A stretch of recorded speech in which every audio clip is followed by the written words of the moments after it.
Welcome to our course about 15-passenger van safety.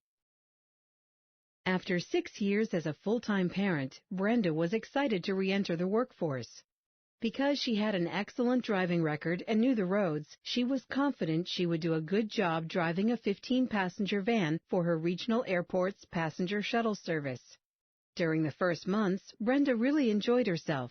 She had no idea such a variety of interesting people came through her small town. One day, her dispatcher contacted her to tell her that because of a time-spot mix-up, a group that had been scheduled to be picked up in an hour and a half would actually be ready for pickup in half an hour.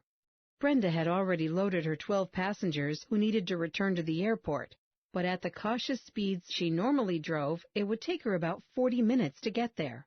Brenda hated to keep customers waiting. It felt terribly unprofessional. She decided that because her usual speed was so cautious, she could afford to speed up a bit.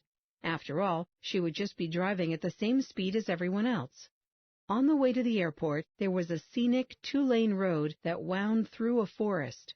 Brenda usually enjoyed taking it slow on this beautiful road, but since she was worried about picking up her passengers on time, she was impatient with the slow driver in front of her. She followed the car more closely than she usually would, hoping the driver would take the hint and speed up a little. Suddenly, a deer appeared in front of the car she was following. Brenda slammed on her brakes as she watched the car ahead slam on their brakes but hit the deer anyway. The next thing she knew, the van rolled over, ultimately landing on its side in the ditch beside the road.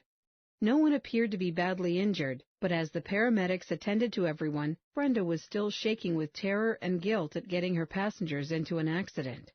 One of the paramedics noticed the expression on her face and said to her, "Hey, everyone here is going to be all right, thanks to the fact that you made them all buckle up."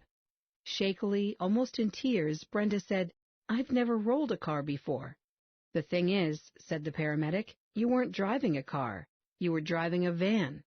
Most people don't realize that 15-passenger vans are more likely to roll over than any other type of vehicle." "What?" said Brenda, shocked. "I didn't know that." Cars, vans, and large vehicles work the same way, so they should probably be driven the same way, right? Wrong.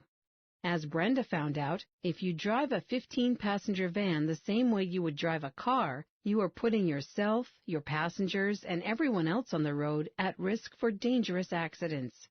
You are taking this training so you can learn about the differences between driving a 15-passenger van and a car so you can operate a van safely.